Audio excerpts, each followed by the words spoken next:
백성님의 모닥불에서 영향을 받아 창작된 시를 보겠습니다. 안도현님의 모닥불인데요. 백석님의 모닥불은 내용상 두 부분으로 나누어진다고 했잖아요.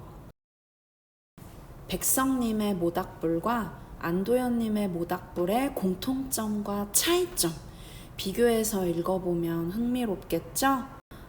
여러분, 우리 백석 시인의 모닥불은 크게 내용상 두 부분으로 나뉜다고 했잖아요.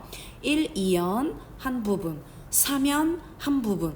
그래서 우리가 이렇게 1, 2연, 3연 이렇게 나눴었죠. 1, 2연 한 묶음, 3연 한 묶음. 자, 이 안도현님의 모닥불은요. 자, 보세요. 모닥불은 피어오른다. 요게 한 번 나오는 게 아니에요. 여기에도 나와요. 여기에도 나와요. 자, 이게 끝일까요? 아니에요. 여기에도 있어요. 자, 모닥불은 피어오른다. 이 구절, 이 19, 이 문장이 시에서 4번 나와요.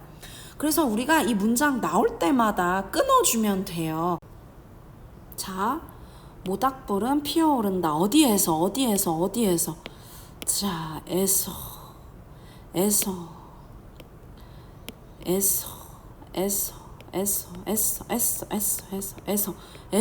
피어오른다. 여기까지가 한 부분이고요. 에휴, 형광펜. 무슨 노래 같은데. 모닥불은 피어오른다. 여기가 두 번째 부분이고요. 형광펜.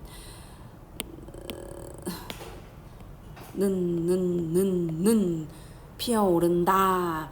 오름을 잡고 모닥불은 피어오른다. 한 그루 향나무 같다. 자, 마지막에는 이제 모닥불을 향나무에 비유하면서, 여러분, 향나무는 이렇게 꼬부라져서 뭔가 조금 고귀하고 숭고하고 거룩한 느낌을 풍기는 나무죠. 보통의 나무와 좀 다르잖아요. 모닥불이 마치 이렇게 모닥불이 막 이렇게 막 팍팍팍 타오르는 그 모닥불이 한 그루 향나무 같다. 그래서 숭고하게 모닥불의 이미지를 표현하고 있는데요.